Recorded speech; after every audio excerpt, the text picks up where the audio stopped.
Welcome back. అంతర్జాతీయ స్థాయిలో gas diplomacy భద్రతా పరిస్థితులు మరింత ఉద్రిక్తంగా మారుతున్నాయి. ఖతార్ నుంచి వచ్చిన హెచ్చరికపై ఇండియా స్పందించడం ఇప్పుడు గ్లోబల్ చర్చగా మారింది. ఇక ఇరాన్కు భారత్ వైద్యానికి సంబంధించినటువంటి మందులు సహాయం అందిస్తే గ్యాస్ సరఫరా నిలిపివేస్తామని ఖతార్ హెచ్చరించినట్లు సమాచారం. దీనిపై భారత్ స్పష్టంగా స్పందిస్తూ తమ విదేశాంగ విధానాలపై ఎలాంటి ఒత్తిడికి లొంగబోమని తెలిపింది. అయితే ఆపదలో ఉన్న దేశాలకు మానవతా దృక్పథంతో సహాయం చేయడం తమ విధానమని వెల్లడించింది. ఈ నేపథ్యంలో ఇరాన్కు భారత్ వైద్య సహాయం, అవసరమైన మందులు అందిస్తున్నట్లు సమాచారం.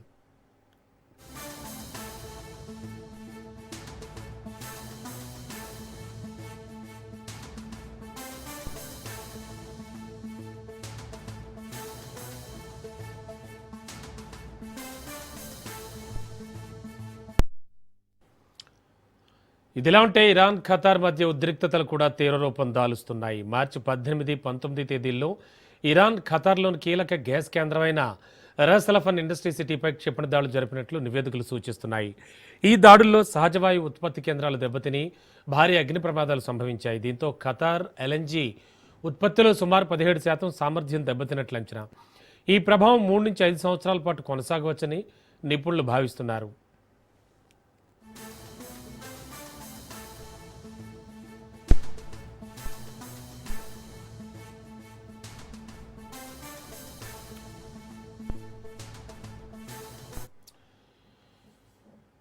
ఇక ఈ పరిణామాలతో గ్యాస్ సరఫరా గ్లోబల్ ఎనర్జీ మార్కెట్పై తీవ్ర ప్రభావం పడే అవకాశం కనిపిస్తోంది. ఇదే సమయంలో ఖతార్లో అమెరికా కీలక సైనిక స్థావరాలు కూడా ఉన్నాయి. ముఖ్యంగా అలుదీర్ ఎయిర్ బేస్ నుంచి అమెరికా మధ్య ప్రాచ్య కార్యకలాపాలను నిర్వహిస్తోంది.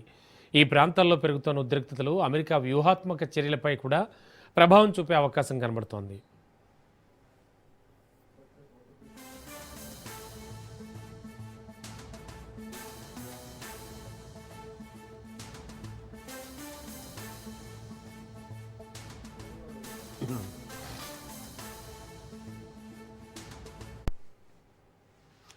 ఈ నేపథ్యంలో భారత్కు క్లిష్ట పరిస్థితులు ఏర్పడ్డాయి. ఒకవైపు గ్యాస్ సరఫరాలో కీలక భాగస్వామి అయిన ఖతార్, మరోవైపు వ్యూహాత్మకంగా ముఖ్యమైన ఇరాన్, అలాగే ఇజ్రాయెల్తో ఉన్న సంబంధాలు, ఈ మూడింటి మధ్య కూడా సమతుల్యం సాధించడం సవాల్గా మారింది.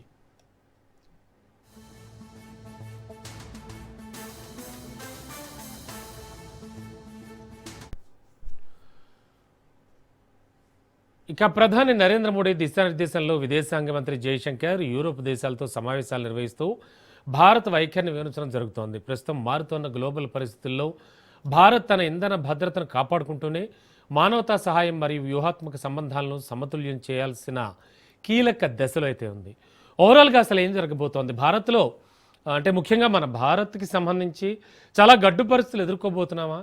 యాక్చువల్గా ఇంధన భాగస్వామి కీలకంగా ఉన్నటువంటి ఖతార్ ఏం చేయబోతోంది, అండ్ దానికి సంబంధించి మరోవైపు ఇరాన్తో కావచ్చు, ఇజ్రాయెల్తో కావచ్చు, అలాగే ఇటు యుఎస్తో కావచ్చు, ముఖ్యంగా ఈ అన్ని దేశాలతో కూడా ఒక రకమైన మంచి సంబంధాలు నిలుపుతున్నటువంటి భారత్ పరిస్థితి ఏమిటి, ఏం జరగబోతోంది, ఇంధన అలాగే ఈ పెట్రోలియం వాటికి సంబంధించినటువంటి విషయాల్లో ఏం జరగబోతోంది? ఇక దీనికి సంబంధించి మరింత విశ్లేషణ అందించడానికి మా ఇన్పుట్ ఎడిటర్ శ్రీకాంత్ సిద్ధంగా ఉన్నారు. Srikanth, good afternoon. యాక్చువల్లీ ఏం జరగబోతోంది? ఇండియా చాలా ఊహించని గ్యాస్ ఇబ్బందులను అయితే ఎదుర్కోబోతోందా? And what about petroleum Srikanth? దాని గురించి కూడా తక్కువ మాట్లాడుకుంటున్నాం మనం. ఇన్ఫ్యాక్ట్ ఇప్పటికే చాలా పెట్రోల్ బంకుల దగ్గర బంక్స్ మూసేస్తున్నట్టుగా కూడా మనకి తెలుస్తూ వస్తోంది. ఏం జరగబోతోంది? అంటే ఉపద్రవం పొంచి ఉందా? Ramana, good afternoon. మీరు అన్నట్టు ఒక భారీ సంక్షోభం మాత్రం నడుస్తుంది. భవిష్యత్తులో కూడా అట్లాంటి ఉపద్రవమే రాబోతుందని చెప్పాలి. ఎందుకంటే ఇరాన్, ఇజ్రాయెల్, అమెరికా యుద్ధం రోజు రోజుకు 20 రోజులు దాటింది. సో ఇప్పటికీ ఎవరు తగ్గట్లేదు. నేనెంత అంటే నువ్వెంత అన్న కాడికి పోతుంది. ఖతార్లో ఉన్నటువంటి గ్యాస్ ప్లాంట్ల పైన ఇరాన్ చేసినటువంటి క్షిపణి దాడులతోటి ప్రపంచ వ్యవస్థ మొత్తం కూడా అతలాకుతలంగా మారుతున్నటువంటి సిచ్యువేషన్ మాత్రం కనిపిస్తోంది. ఎందుకంటే భారతదేశం ఇప్పటికే ఖతార్ నుంచి అత్యధిక భాగస్వామి. ఖతార్ నుంచి దిగుమతి చేసుకునేటువంటి పెట్రోలియం ఎక్కువగా ఉంటుంది. అట్లాంటిది ఖతార్లో ఉన్నటువంటి దాడి జరిగిన తర్వాత ఆల్మోస్ట్ ఒక 20% వరకు అక్కడ నష్టం జరిగింది. ఆ బ్లాస్ట్ తోటి. సో అది మళ్ళీ కోలుకోవడానికి, తిరిగి మళ్ళీ పునరుద్ధరించడానికి ఎంత లేదన్నా 3 నుంచి 5 సంవత్సరాల సమయం పట్టేటువంటి అవకాశం ఉంటుంది. సో ఇట్లాంటి నేపథ్యంలో భారత్కి ఇది భారీ దెబ్బ అని చెప్పాలి. అయితే ఈ అంశం ఇట్లా ఉంటే, ఇరాన్కు మందులు సహాయం చేస్తుంది భారత్. సో భారత్కు మేము సరఫరా బంద్ చేస్తామంటూ కూడా ఖతార్ ఇచ్చినటువంటి హెచ్చరికల నేపథ్యంలో, అంటే భారత్ నిజానికి ఎవరితో శత్రుతో ఇప్పటివరకు అయితే పెట్టుకోలేదు. అటు ఇరాన్తో పెట్టుకోలేదు, ఇటు ఇజ్రాయెల్తో పెట్టుకోలేదు, అటు అమెరికాతో కూడా పెట్టుకోలేదు. సో ఇట్లాంటి నేపథ్యంలో భారత్కు హెచ్చరికలు వచ్చినటువంటి నేపథ్యంలో, ఖతార్ నుంచి హెచ్చరికలు వచ్చినటువంటి నేపథ్యంలో భారత్ కూడా దానికి తిరిగి స్పందించింది. మేము ఆపదలో ఉన్న వాళ్ళని ఆదుకుంటాం. రేపు పొద్దున ఖతార్ అయినా కానీ, ఇజ్రాయెల్ అయినా కానీ, రష్యా అయినా కానీ, ఎవరైనా కానీ ఆపదలో ఉంటే ఖచ్చితంగా ఆదుకుంటాం. ఆ రోజు కోవిడ్ టైంలో కూడా అమెరికాకి ఇక్కడ నుంచి కోవాక్సిన్, కోవిషీల్డ్ అని పంపించినటువంటి మందులు పంపించినటువంటి డోస్ 650 లాంటి మందులను పంపించినటువంటి చరిత్ర కూడా భారత్కు ఉంది. సో ఇట్లా నేపథ్యంలో ఇరాన్ ఖతార్ ఉద్రిక్తుల మధ్య భారత్ నుంచి కూడా ఒక సంకేతం మాత్రం పోయింది.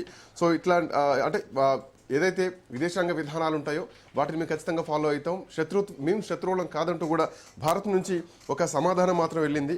సో వైద్యానికి సంబంధించినటువంటి మందుల సహాయం ఒకవేళ మీరు ఇరాన్కి చేస్తే గనక మేము మీకు వచ్చేటువంటి ఈ పెట్రోలియం ఏదైతే ఉందో, గ్యాస్ సరఫరా ఏదైతే ఉందో వాటిని నిలిపేస్తామంటూ కూడా ఈ ఖతార్ భారత్కు హెచ్చరికలు పంపించినట్టుగా తెలుస్తోంది. సో ఇట్లా నేపథ్యంలో ఎక్కడా కూడా ఇట్లాంటి ఒత్తిళ్లకు మేము లొంగం అంటూ అటు మాట్లాడుతూనే, ఈ ఇరాన్ మాత్రం ఖచ్చితంగా యుద్ధం వైపే పోతోంది. అటు ఇజ్రాయెల్ కూడా ఇరాన్ పైన అవే రకంగా దాడులు చేస్తూనే ఉంది. సో తాజాగా ఉన్నటువంటి దాడులు మొత్తం కూడా భారతదేశాన్ని చాలా పెద్ద ఎత్తున ప్రభావితం చేస్తున్నాయి. ఇప్పటికే రెస్టారెంట్లు, హోటళ్ళు, కమర్షియల్స్, హాస్టల్స్ అన్నీ కూడా మూతపడేటువంటి పరిస్థితుల్లోకి వచ్చేస్తున్నాయి. ఆల్మోస్ట్ ఈ ఖతార్ నుంచి ఒకవేళ ఆగిపోతే కనుక, ఈ ఇరాన్ దాడి చేసిన తర్వాత కూడా ఖతార్ నుంచి దరిదాపు ఒక 40% మనం ఇప్పటికే దిగుమతి చేసుకుంటున్నాం. సో అది కూడా ఎఫెక్ట్ అయ్యేటువంటి అవకాశం ఉంటుంది. సో రేపు పొద్దున భారత్ దీన్ని ఎట్లా డీల్ చేయబోతోంది ఏమిటన్న చూడాల్సినటువంటి అవసరం ఉంది. ఇప్పటికే అక్కడ దాడులతోటి నిలిచిపోయింది. భారత్కు వచ్చేటువంటి గ్యాస్ సరఫరా కూడా చాలా కష్టం. భవిష్యత్తులో గ్యాస్ దొరకడం కూడా కష్టమే. సో ప్రజలు కొంచెం ప్రత్యామ్నాయ ఏర్పాట్లు అవ్వాలి, ప్రత్యామ్నాయ మార్గాలు ఎంచుకోవాలంటూ కూడా ఇప్పటికే చాలామంది ఆర్థికవేత్తలు కూడా సూచనలు చేస్తున్నటువంటి పరిస్థితి కనిపిస్తోంది. కిరీత్ పారిక్ అడ్వైజర్, ఆర్థికవేత్త, అంతర్జాతీయ స్థాయిలో ఉన్నటువంటి వ్యక్తి. సో ఆయన కూడా ఇదే కామెంట్ చేస్తున్నారు. ప్రజలు సబ్స్టిట్యూషన్ చూసుకోవాల్సినటువంటి అవసరం ఏర్పడ్డది, గ్యాస్ వినియోగాన్ని కూడా తగ్గించుకోవాలి. సో ప్రస్తుతానికి భారత్ రోజుకు ఈ సహజవాయువు ఏదైతే ఉందో అది 189 మిలియన్ మెట్రిక్ స్టాండర్డ్స్ క్యూబిక్ మీటర్లుగా ఉంది. సో దీంట్లో 97% దేశీయంగా ఉత్పత్తి అవుతోంది. సో మిగతాది మొత్తం కూడా మనం బయట నుంచే దిగుమతి చేసుకుంటూ ఉంటాం. సో ఇప్పుడు ఖతార్లో జరిగినటువంటి ఇరాన్ క్షిపణి దాడి తర్వాత, ఈ పెట్రోలియం ప్లాంట్స్ పైన జరిగిన దాడి తర్వాత ఒక భారీ ఎఫెక్ట్ అని చెప్పాలి ప్రపంచ ఆర్థిక వ్యవస్థకు, ప్రపంచ పెట్రోలియం సంబంధించి కానీ లేదంటే గ్యాస్కి సంబంధించినటువంటి విషయంలో ఒక భారీ సరఫరాను కోల్పోతున్నాం అని చెప్పాలి. సో దీని నేపథ్యంలో ఇరాన్కి సహాయం చేస్తుంది భారత్ అంటూ ఖతార్ ఇస్తున్నటువంటి హెచ్చరికలకు ఎట్లాంటి రియాక్షన్స్ వస్తాయి, ఎట్లాంటి పరిణామాల్లో పోతున్నాయని మాత్రం ఒక భయంకరమైనటువంటి పరిస్థితి కనిపిస్తోంది. రమణ, ఓకే శ్రీకాంత్, ముఖ్యంగా అంటే ప్రధాని దిశానిర్దేశంలో విదేశాంగ మంత్రి జైశంకర్ అయితే యూరోప్ దేశాలతో రెగ్యులర్గా మీటింగ్స్ నిర్వహిస్తూ భారత వైఖరిని స్పష్టం చేస్తూ ఉన్నారు. బట్ ఇది ఎంతవరకు ఉపయోగపడవచ్చు? దీనివల్ల ఏమైనా పర్టికులర్గా యూజ్ అవుతుందంటారా మనకి? ఖచ్చితంగా. అంటే మన దగ్గర ఉన్నటువంటి దేశంలో ఉన్నటువంటి బఫర్ స్టాక్ ఏదైతే ఉందో, సో వాటిని అడ్జస్ట్మెంట్ చేసుకుంటూ మిగతా యూరోప్ దేశాలు, ఇందాక మీరు అన్నట్టు గల్ఫ్ దేశాలు కానీ, యూరోప్ దేశాలు కానీ, అమెరికాతో కానీ, సో అన్ని దేశాల విదేశాంగ కార్యదర్శులతోటి ఎప్పటికప్పుడు భారత ప్రభుత్వం చర్చలు జరుపుతూనే ఉంది. సో భారత్కు అంటే మన దగ్గర ఉన్నటువంటి ఇంధన భద్రతను కాపాడుకుంటూనే, సో బయట నుంచి వచ్చేటువంటి ఈవెన్ మొన్న కూడా శివాలిక్ రీచ్ అయింది, గుజరాత్కు రీచ్ అయింది, భారత్కు రీచ్ అయింది. అట్లా 2 నౌకలు రీచ్ అయ్యాయి. ఇంకొక 2 భారీ నౌకలు కూడా ఖతార్ నుంచి బయటకు వచ్చేటువంటి అవకాశాలు కనిపిస్తున్నాయి. బట్ ఇప్పుడున్నటువంటి నేపథ్యంలో ఎంత సమయం పట్టుద్ది, ఎన్ని రోజులు పట్టుద్ది అన్నది మాత్రం తెలియాల్సినటువంటి అవసరం ఉంది. సో ప్రస్తుతానికి భారత్ తన సామర్థ్యాలను ఉపయోగించుకుంటూ బయట నుంచి వచ్చేటువంటి సోర్సెస్ ఏవైతే ఉన్నాయో, సో వాటి విషయంలో దృష్టి పెట్టి మాత్రం ముందుకెళ్తాం స్పష్టంగా అయితే కనిపిస్తోంది. సో ఉన్నట్టు ఒక గ్లోబల్ వార్ నడుస్తున్నటువంటి టైంలో భారత్ కూడా కొంత వ్యూహాత్మకంగానే అడుగులైతే వేస్తోంది, మానవతా సహాయం చేస్తూ మన భద్రతను కాపాడుకుంటూ. Okay, thank you Srikanth.